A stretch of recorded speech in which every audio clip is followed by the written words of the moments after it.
அறிவுரைகளை மக்கள் முன்னாடி சொல்லாதீங்க.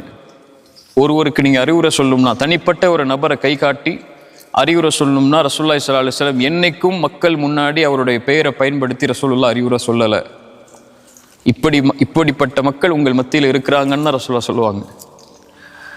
யாருடைய பெயரை பயன்படுத்தியும், முனாஃபிக்குகளுடைய பெயரை பயன்படுத்தி கூட ரசூலுல்லாஹி ஸல்லல்லாஹு அலைஹி வஸல்லம் அறிவுரை சொல்லலை. வழிகேட்டில் இருக்கக்கூடிய ஒரு மனிதனை பற்றி பேசுறது வேற, மார்க்க விஷயங்களுக்காக, மார்க்க வழிகாட்டலுக்காக. அவர் வழிகேட்டில் இருக்கிறத அவர்கிட்ட இருந்து மார்க்கம் படிக்காதீங்கன்னு சொல்றால அது வேற. ஆனால் தவறை சுட்டி காட்டும் போது இந்த மாதிரி இந்த கப்பல் வந்து இப்படி செய்கிறாங்க, இது மார்க்கத்துக்கு முரணானதுன்னு சொல்றது மார்க்கம் அனுமதிக்காது. மக்கள் மத்தியில் பொது தளத்தில் வந்து அந்த அறிவுரையே அவங்க இடத்துல நீங்கள் தனிப்பட்ட முறையில் தான் சொல்லணும். நான் சொல்லி பார்த்துட்டேன் கேட்கல, அவங்க திமிரா பேசுகிறாங்கன்னா அது உங்கள் வேலை இல்லை.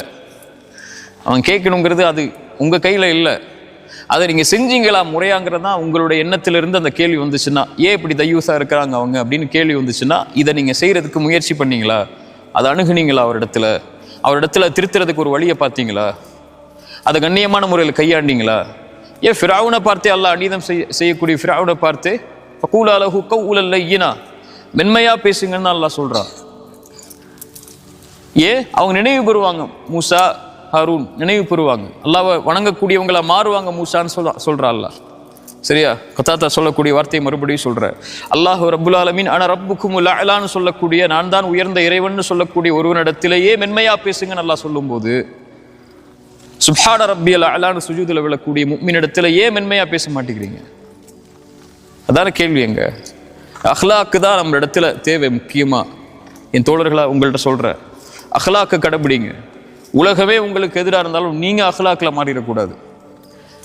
உங்களை விமர்சித்தாலும் சரி, உங்களை எதிர்த்தாலும் சரி, உங்களை குதர்க்கம் பேசினாலும் சரி, நீங்கள் நல்லது செய்யும் போது உங்களை குத்துனாலும் சரி, உங்கள் முதுகுக்கு உங்கள் கூடவே இருந்து ஒருத்தர் உங்களுக்கு துரோகம் செஞ்சாலும் சரி, அல்லது நண்பனாக இருக்கக்கூடிய துரோகியாக மாறினாலும் சரி, துரோகி நண்பனாக மாறினாலும் சரி, இந்த உலகமே உங்களை எதிர்த்து நின்றாலும் சரி, நீங்கள் அஹ்லாக்கில் மாறிடக்கூடாது.